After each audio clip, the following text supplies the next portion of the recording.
What's good, everybody? Now, I have to be a little bit quiet because it's 5:44 in the morning here in Spain. I just spent all night, basically into the AMs of the morning, and I have to bring this girl to the airport today, man. I'm fucked. I'm cooked. I have to leave the house in like 5 hours. But I got to make this video, right? I don't know what I was expecting after watching Conor McGregor come back 5 years later, right? After his last fight against Donald Cerrone, but this was not it, bro.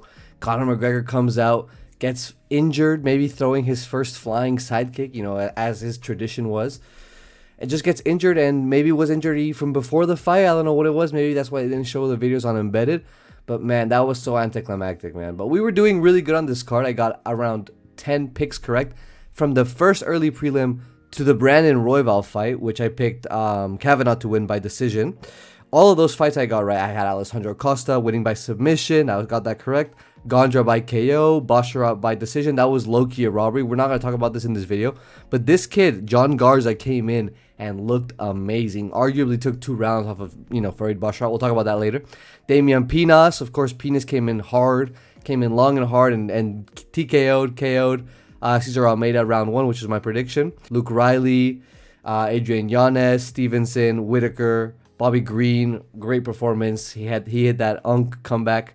And then, I got the rest of them wrong, man. I got Royval, Bautista, Sandhagen. I'm going to get to these fucking guys in a little bit. All right, let's start off with the main event. What are the fights to make for these guys next? All right, starting off with Max Holloway. He got that win by injury in like the first 30 seconds of the fight. It was super anticlimactic. I don't know what we were all expecting watching that shit. But I think, honestly, the only logical move to make with with Holloway, is to fight Arman, because we know Oliveira is going to be probably fighting Gaethje, now that there's no excuse for Conor McGregor to get a title shot in the lightweight or welterweight division. I think Max Holloway isn't really a welterweight. He's barely a lightweight. Get this man, back in his division. Get him in the lightweight division. Fighting Arman. Winner of this gets a title shot against whoever wins between Justin Gaethje and Charles Oliveira, right? If there's a chance where Ilya wins his next fight, they want to get him right back in there, then Ilya can fight the winner of these guys, and that would be cinema. Now, for Conor McGregor, man, fucking hell. I had a whole thing prepared. I was like, maybe if Paddy beats Conor McGregor, right? The UFC, if Conor wins this fight, they're probably going to want to put him against the lightweight champion or the welterweight champion. But honestly, bro, got to go to the PFL. You got to go to the Guangdong Tigers over in China to play basketball.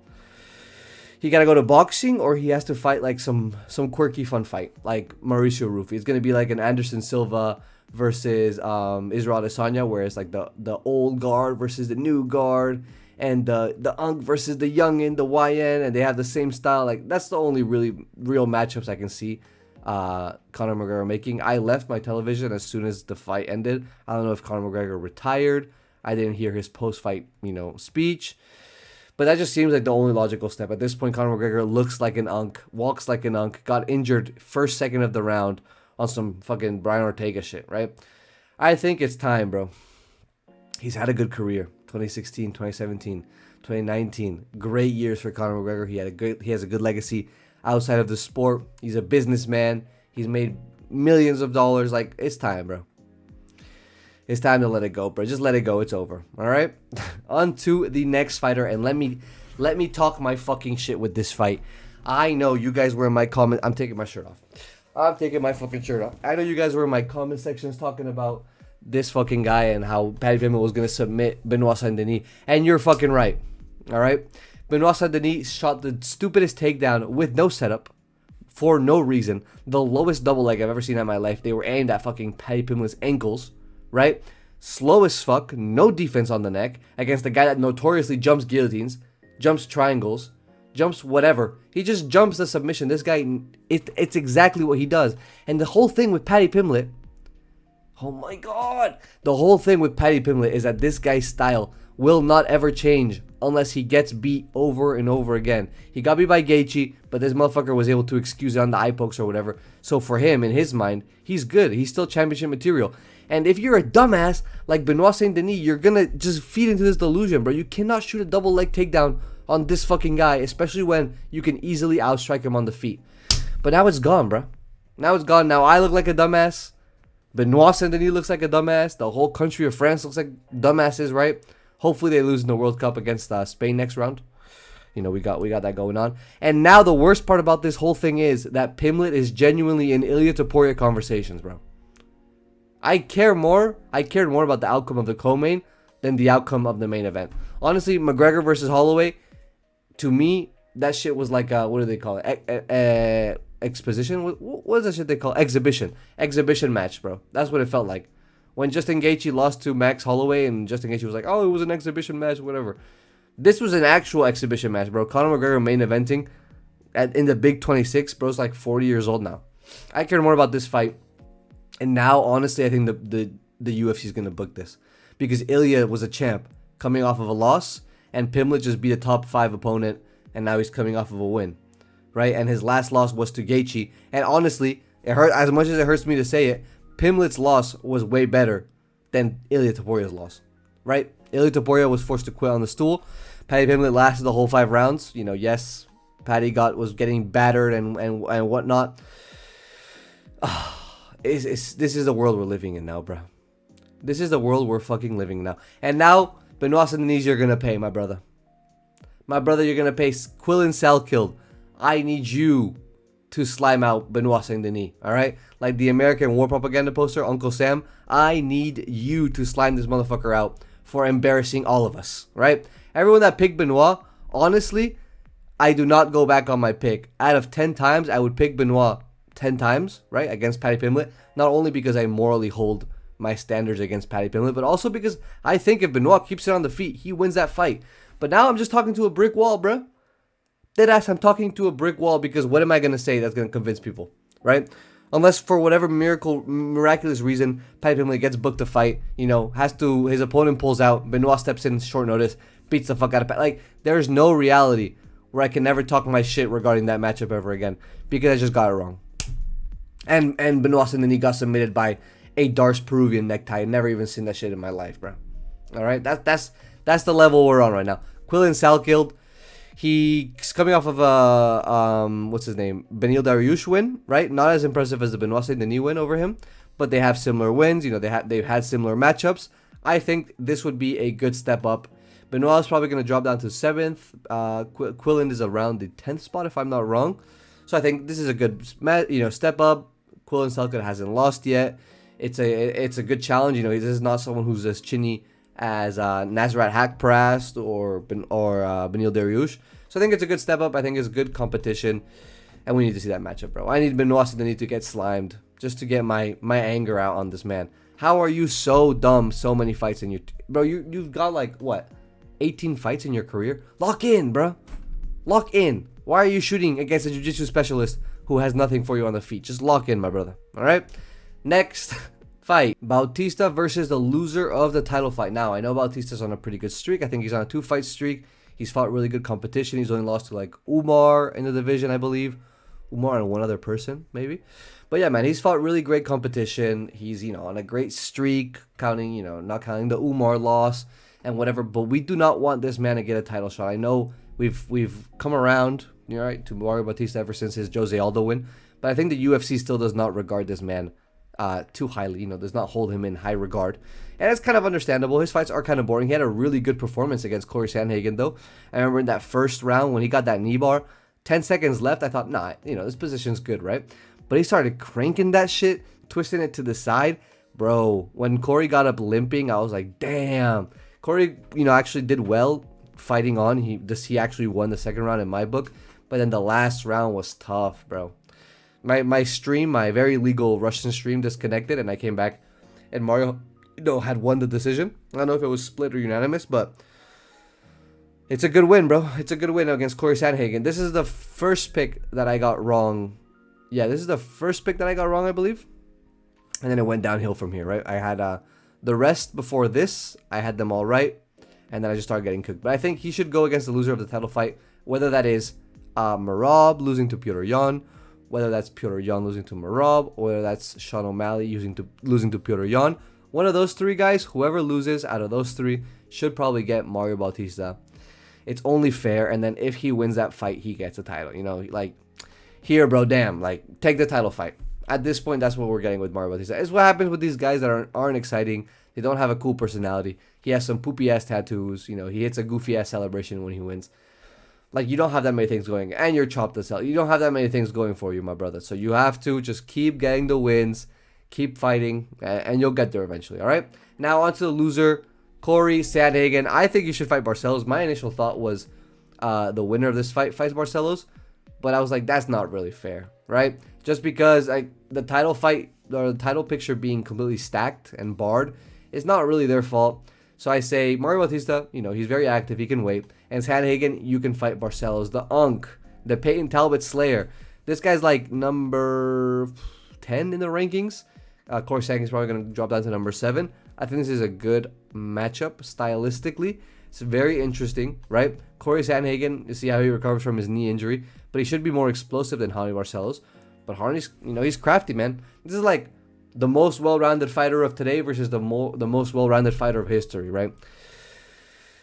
Fucking JJK reference, bro. I gotta kill myself. No, but this is a good fight. You gotta excuse me. I'm fucking exhausted right now. And I think Corey Sandhagen would win this fight. But we gotta give Barcelos a shot up. I know Peyton Talbot was ranked before this fucking guy, even though Barcelos beat Peyton Talbot and beat a bunch more guys. Yet he wasn't ranked. Shout out to the AI rankings for actually putting this man up there. But yeah, man, give me Sandhagen versus Barcelos in the Apex 5-round main event that I will not be watching live. All right, on to the next fight. And now we are on to Brandon Royval getting his upset win. I believe it was an upset over Loner Kavanagh. This was a crazy fight. Honestly, 100% fight of the night without a doubt. I was really expecting BSD versus Patty to be fight of the night because I was like, stoppable force versus movable object, right? That was like a real two coughing babies going at it. But this turned out to be the fight of the night. Brandon Royval and Loner Kavanagh went hard, bro. First round, Brandon Royval, like my pick initially was Brandon Royval to win by decision, right? And then I watched some tape and I watched how bad the Brandon Royval striking defense was. And I was like, damn, bro, Loner Kavanagh literally is great with his combinations. He's going to exploit the fuck out of this dude, right? And then, no, man, he came out. He was pumping the jab. He was using his height. He was using his distance super, super well. And he just fought exactly how I imagined a 6 foot or 6'1" dude would fight at flyweight.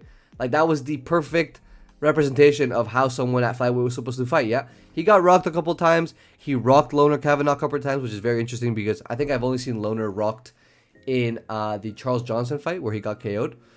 But it was a very interesting fight. He ends up pulling off the sub in round 3. I didn't think he was going to get it. It didn't look that tight to me. But, man, he got that shit. Loner Kavanagh literally went to sleep. He tapped at the last possible second.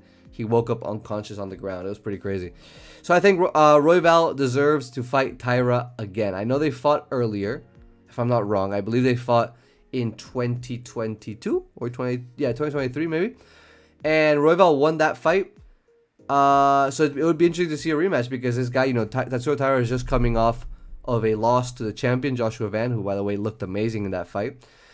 And I think he would deserve a rematch at this point. Brandon Royval, he can say, hey, I have a win over this guy. He's higher than me in the rankings. I don't like this. Let me get that win back. And honestly, Brandon Royval, someone who I thought should move up to bantamweight, just like one fight card ago or whenever he fought last against Joshua Van. I honestly think he should stay at the division. And call me a fucking bandwagon fan, but I think this guy definitely should stay here. He's looked super improved in his striking defense, which was his biggest issue. He looked great in the grappling. He's super long, so I'm glad he's using his assets to his advantage, right? But yeah, man, give me Royval versus Tyra. I don't know who I would pick in this rematch. If Brandon Royval comes out here with that striking efficiency, with that jab, the way that he did just now against Loner Kavanagh, I might pick him to beat Tyra. Right? Because Tyra looks stuck in the mud against Joshua Van and his jab. And Joshua Van's a fucking midget, bro. Like, deadass. Like, Joshua Van would beat my ass, and I love that man. But he's small, and he's got little arms. And he was jabbing Tyra up. So I think I'd probably pick Brandon Royval in this fight. All right? On to Loner Kavanagh. I think Loner Kavanagh should fight my boy, Asu Almabayev. Feed him to the wolves. I don't know, man. I kind of feel bad for Kavanagh because I feel like Asu Almabayev would definitely win this fight. I don't really see a world where he doesn't. I feel like Almabayev has better grappling. He's better mix-up. So even if Kavanagh has better combinations and maybe more power on the feet, I think Almabayev has no ego and no necessity to keep it on the feet. Like, this guy's not going to be striking with you on the feet just because, like Paddy Pimblett, right? If you strike with Paddy Pimblett, he's going to be like, oh, Scousers don't get knocked out, and then he's just going to go get slimed. over the course of 5 rounds. But Loner, I gotta stop hating on Paddy, bro. Loner Kavanagh versus Aswell Mabayev. I think it's a good matchup. Aswell Mabayev just got a Suliev stretch in his last matchup, which was recently. So timeline-wise, they will be on a similar timeline. Loner took a little bit of damage, but Almabayev didn't really against Charles Johnson. So I think this is good timeline. Make these guys fight in like 4 or 5 months. Depends on how early Kavanagh can come back. I think this is a good matchup. Stylistically, it'll be interesting, and we'll see how Kavanagh has improved in the grappling, because striking wise, he's pretty good, right? He's all good against, especially against someone shorter than him. We saw against Brandon Moreno, or same height. So we'll see how that is in the grappling. We'll see if he can hold his own, right? On to the next fight. Bobber Green. I think we got to put him against Grant Dawson, bro. Bobber Green has a win against Dawson. He's fallen out the rankings in the last years, but he's honestly making his way back. I don't know if he's on a 3-fight or 4-fight win streak. You know, he beat McKinney. He beat Zellhuber. Like, he's beat a bunch of guys on the come up now. And it's crazy to say that 40-year-old Bobby Green deserves to be back, but this guy deserves to be back in the rankings. And I think Grant Dawson's ranked 15. And it's perfect. He has a win over him. He can be like, call him out. Hey, I'm going to whoop your ass again, whatever. He said he didn't want to fight any black people, so we can't put him against anyone like Neil Magny or anyone in the lightweight division that is of a heavy melanin complexion. But yeah, man, that fight with Terrence McKinney was crazy. I expected a Bobby Green like finesse knockout round 1, and that's not what we got at all, bro. Terrence McKinney was low-key having his way with that man, and Daniel Cormier put it really well, which, you know, for the first time. By the way, the commentary on this fucking card sucked ass, I have to say, and the ads too. Bro, we got a stupid-ass gambling ad during the walkout of BSD and Patty. I don't know about you guys. I don't know what very illegal stream you guys were watching on, but that shit was pissing me off so bad. And then Daniel Cormier hits, I think in 2 or 3 fights, hits the signature, "They're just fighting." Yeah, no shit, bro. That's what they're supposed to do. Nah, it was pissing me off. The commentary was shit. They brought in like supplementary commentary, or what was it, like a second table or additional commentary. There was like Theo Vaughn, there was Coach Dean Thomas, and one random dude. I don't know who I have no idea who that is. And they just low-key just watched the fights in silence. Theo Vaughn tried to crack like 2 jokes and it didn't really land. So yeah, do not ever try that shit ever again, bro. Please. So Bobby Green versus Grant Dawson, that's a good fight. Get Bobby Green back in the rankings. Really good performance against Terrence McKinney. Like I was saying, DC put it well when he said that Bobby Green only won 24 seconds of that fight. And that's literally true. You know, Terrence McKinney emptied out his gas tank, almost finished him, almost submitted him, I think, with a rear naked choke at one point. Bobby Green slipped out, talking shit the whole time. This fucking guy, Bobby Green, is going to talk shit until he either gets knocked out or knocks the guy out, man. Shout out to this dude. He owns a strip club. I saw what's his name? What's Tim Welch, right? Tim Welch? Yeah, it's Sean O'Malley's coach. Saw his podcast, and they were talking about Bobby Green's strip club, talking about, like, this guy probably fucks all the strippers in there. And low-key, I can see it, man. But yeah, man, give me Bobby Green versus Grant Dawson. I gotta move on before I start, you know, hallucinating in this bitch. Whittaker gets a huge win against Nikita Krylov. I was not expecting that shit from Robert, from the big bobber. Bro literally got a knockout at light heavyweight. First round was looking so dire for Whittaker. He was getting manhandled. He was getting thrown around. He was getting wrestled. But then he started building into that fight, you know? Like I said in my predictions video, he got caught. You know, Nikita Krylov's going to get you with that 1-2 down the pipe, right? He got caught with that. He didn't really get rocked, which I'm hopeful that is a sign that, like, the added weight is helping him, you know, not having to weight drain himself, because even though Bobber is a little fella, right? Maybe barely 6 foot, 6'1" maybe. He is very thick, and he probably does have to drain himself a lot to make middleweight, right? So I'm hoping that this is a sign that light heavyweight, the extra 20 pounds, is helping him, is helping his chin. He looked very resilient against Nikita Krylov, and he was rocking him, man. He was hitting him hard with those jabs. I think the finishing sequence was a pair of hooks. I don't know if it was like 2 left hooks or 2 right hooks, and he just like rocked Nikita's head. I just did the movement in my room. You guys can't even see me. He just rocked Nikita's like neck 300 or 180 degrees, and his chin just like, or his jaw just broke, I think, right there. I think a great matchup to make next is Whittaker versus Azamat, because Azamat's ranked higher than Nikita Krylov was. I believe Nikita wasn't even ranked. He just lost to Paulo Costa, which is one of Whittaker's wins. And this would be a very interesting fight because Azamat's not going to try to wrestle Whittaker, and he's low-key Whittaker's height. Whittaker might actually be a little bit taller. So for the first time ever, he might be, like, Whittaker might be in there with someone who's shorter than him. You know, up a division, better chin. Yes, Azamat has a ton of power, but I trust in Whittaker's ability to move out the way, and I actually think that he could win this fight. I love Azamat Murzakanov. I think this dude has hella aura, right? Am I allowed to say that as a grown-ass man? But I do think Whittaker has a really good chance to win this fight. I have to wait a little bit to see who I'd pick. I'd have to check, you know. I don't know. I'd have to do something. I have to check in on Robert Whittaker's furious, what was he saying? Hardcore masturbation statistics. See how that affects the outcome of this fight. But yeah, man, I think this is a very logical fight to make rankings-wise. Style-wise, it's going to be on the feet. It's going to be entertaining. We're going to be shitting our pants for the big Bobbert the whole time. Like, honestly, my dream pick would be him versus Jamal, or Robert Whittaker versus Jamal. But I don't know, man. Jamal's looking fat as hell. Jamal's looking fat. Motherfucker might go up to heavyweight. Who knows, bro? Who knows, all right?